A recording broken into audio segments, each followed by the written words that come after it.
Good morning students. आज हम लोग अपने चैप्टर वेदर एंड क्लाइमेट के अंतर्गत next topic factor affecting temperature इसके ऊपर डिस्कशन करेंगे। बहुत सारे फैक्टर्स हैं जो किसी भी जगह के टेम्परेचर को अफेक्ट करते हैं। इनमें सबसे पहला है latitude. As the Earth's surface is curved and sun rays strike at varying angles, there are variation in temperature from the equator to pole. क्योंकि अर्थ का जो पृथ्वी पूरी तरह से गोल है ना, और गोल होने के कारण से सूर्य की रोशनी जो है वो अलग अलग एंगल्स पर पृथ्वी पे पड़ती है, इक्वेटर से लेकर के पोल्स तक। The latitude of a place determine the angle of sun rays and duration of daylight. तो लैटिट्यूड ना केवल इस बात को निश्चित करता है कि सूरज की रोशनी कितने समय तक उस जगह पर रहेगी, बल्कि इस बात का भी निर्धारण करता है कि किस कोण से सूर्य की रोशनी उस जगह पर आएगी। जो जगह इक्वेटर के नज़दीक है वहाँ सूरज की रोशनी सीधी पड़ती है, और जैसे जैसे हम लोग इक्वेटर के से दूर होते चले जाते हैं, सूरज की जो किरणें हैं वो तिरछी होती चली जाती हैं। किरणों का तिरछा होना मतलब गर्मी का कम होना, यानी सबसे ज़्यादा गर्म प्रदेश जो है वो हमारा इक्वेटर के नज़दीक होता है, और जैसे जैसे हम लोग पोल्स की तरफ बढ़ते चले जाते हैं टेम्परेचर घटता चला जाता है और पोल्स में जाकर के ये नेगेटिव में पहुंच जाता है। इस आधार पे हम लोग अर्थ को 3 जोन्स में बांटते हैं, 3 हीट जोन्स में बांटते हैं। सबसे पहला है टॉरिड जोन, दूसरा है टेम्परेट और तीसरा है फ्रीज जोन। देखिए, टॉरिड जोन नॉर्दर्न हेमिस्फीयर में इक्वेटर और ट्रॉपिक ऑफ कैंसर जो कि 23.5 डिग्री नॉर्थ के बीच में है, और साउदर्न हेमिस्फीयर में इक्वेटर और ट्रॉपिक ऑफ कैप्रिकॉर्न यानी 23.5 डिग्री साउथ के बीच में है। ये इस जोन की खासियत ये है कि सबसे ज़्यादा सूर्य का जो प्रकाश है या गर्मी जो है इस क्षेत्र को मिलता है, क्योंकि सूर्य की जो किरणें हैं यहाँ ऑलमोस्ट सीधी पड़ती हैं पूरे वर्ष भर। ये पृथ्वी का सबसे हॉटेस्ट पार्ट है, सबसे गर्म पार्ट है। दूसरा है टेम्परेट जोन। यह नॉर्दर्न हेमिस्फीयर में ट्रॉपिक ऑफ कैंसर और आर्कटिक सर्कल के बीच में है, और साउदर्न हेमिस्फीयर में ट्रॉपिक ऑफ कैप्रिकॉर्न और अंटार्कटिक सर्कल के बीच का क्षेत्र है। यहाँ मॉडरेट मतलब इसमें बोल सकते हो ना बहुत ज़्यादा गर्म ना बहुत ज़्यादा ठंडा, यानी सूर्य का जो रोशनी और गर्मी जो हीट यहाँ प्राप्त होता है वो सम होता है, मॉडरेट होता है। Neither too cold not too hot, ना बहुत ज़्यादा गर्म ना बहुत ज़्यादा ठंडा। तीसरा जो जोन है, तीसरा हीट जोन जो है, इसको हम लोग फ्रीज जोन के नाम से भी जानते हैं। फ्रिजिड जोन जो है ये जोन नॉर्दर्न हेमिस्फीयर में आर्कटिक सर्कल और नॉर्थ पोल के बीच में, और साउदर्न हेमिस्फीयर में अंटार्कटिक सर्कल और साउथ पोल के बीच में है। ये 66.5 डिग्री साउथ जो है नीचे पे, ये गलत है यहाँ पर, ठीक है, ये वाला जो। और यहाँ सूर्य की सबसे कम गर्मी पहुँचती है, क्योंकि सूर्य की जो किरणें हैं यहाँ तिरछी पड़ती हैं। ये पृथ्वी का सबसे कोल्डेस्ट पार्ट है, ये पृथ्वी का सबसे ठंडा भाग होता है नॉर्दर्न हेमिस्फीयर में, नॉर्थ पोल और साउथ पोल, ठीक है। अब ये तो मैंने एक बार क्लास में आप लोगों को शायद बताया है तो क्लियर होगा, है ना। Tropic of cancer, tropic of capricorn, antarctic circle, arctic circle, equator, इसका लोकेशन मैंने ग्लोब बनाकर आप लोगों को समझाया था, तो आप लोगों को शायद क्लियर होगा। एल्टीट्यूड का मतलब हुआ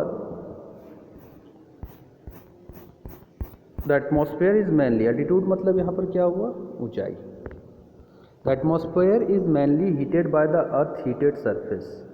the lower layer of air are denser, contain more water vapour, dust particle, so observe more heat.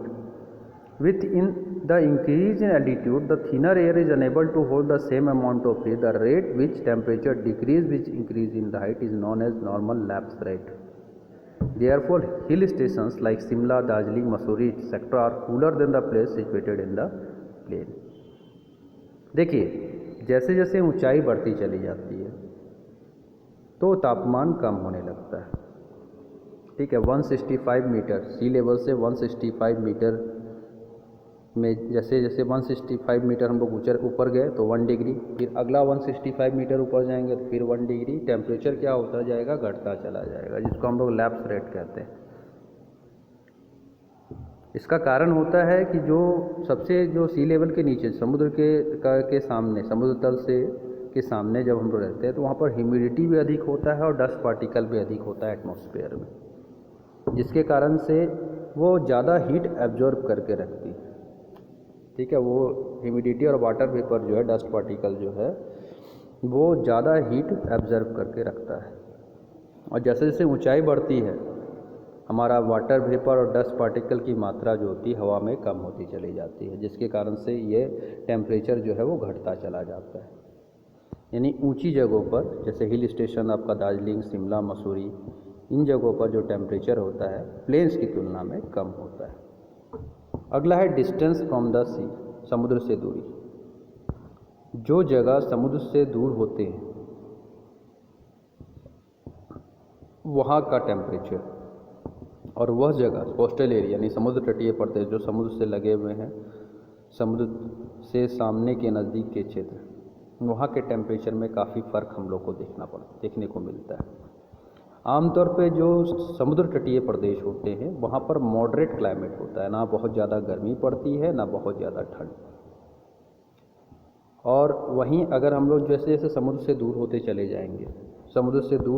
जाएंगे तो क्या होगा, गर्मी बढ़ती चली जाएगी, टेम्परेचर बढ़ता चला जाएगा। इसके पीछे का कारण होता है लैंड ब्रिज और सी ब्रिज। पानी जो है वो धीरे धीरे गर्म होता है और धीरे धीरे ठंडा होता है। वही ज़मीन जो है वो बहुत जल्द गर्म भी हो जाती है और बहुत जल्द ठंडी भी हो जाती है।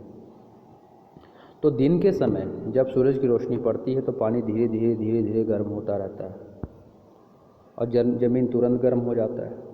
ठीक है, तो ज़मीन के तुरंत गर्म होने के कारण से सरफेस यानी लैंड के ऊपर में जो है वो लो प्रेशर क्रिएट हो जाता है, क्योंकि गर्म हवा ऊपर की ओर उठती है और उस खाली जगह को भरने के लिए समुद्र से हवा जो है वो ज़मीन की ओर बहती है, जिसे हम लोग सी ब्रीज कहते हैं।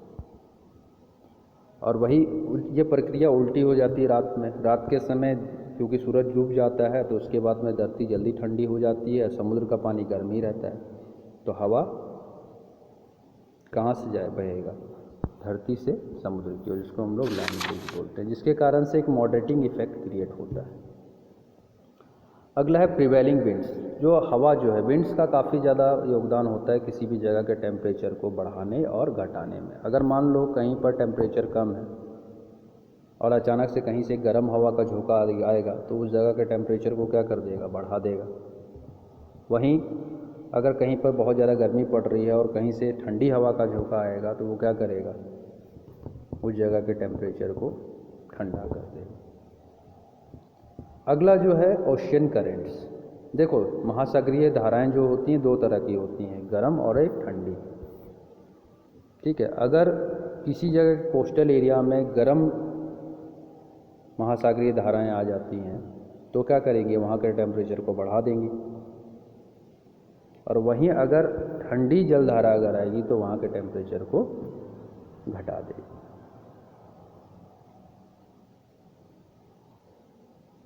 तो ये आपको देखने को मिलता है। अगला है स्लोप ऑफ लैंड, यानी ज़मीन का ढाल। माउंटेन रीजन में जो स्लोप होता है, in the south receive direct heat of the sun and are hotter compare to the slope in the north, hence the southern slopes are completely unsuitable for agriculture. जो southern हिस्सा है ना, उसमें सूरज की डायरेक्ट रोशनी भी पड़ती है और हीट भी आती है, जिसके कारण से वो नॉर्थ की तुलना में काफ़ी गर्म होता है और वहाँ पर खेती करना संभव नहीं है। कल का टॉपिक है एटमॉस्फेरिक प्रेशर, आप लोग पढ़ के रखिएगा। ठीक है, और साथ में मैंने एक्सरसाइज का मैं जो है क्वेश्चन आंसर और आपका जो भी ट्रू फॉल्स फिलअप्स है ये मैं आपके स्कूल अर्थ के ऐप में मैं डालता चला जा रहा हूँ, आप लोग उसको साथ में करते चले जाइए। Okay, thank you for today.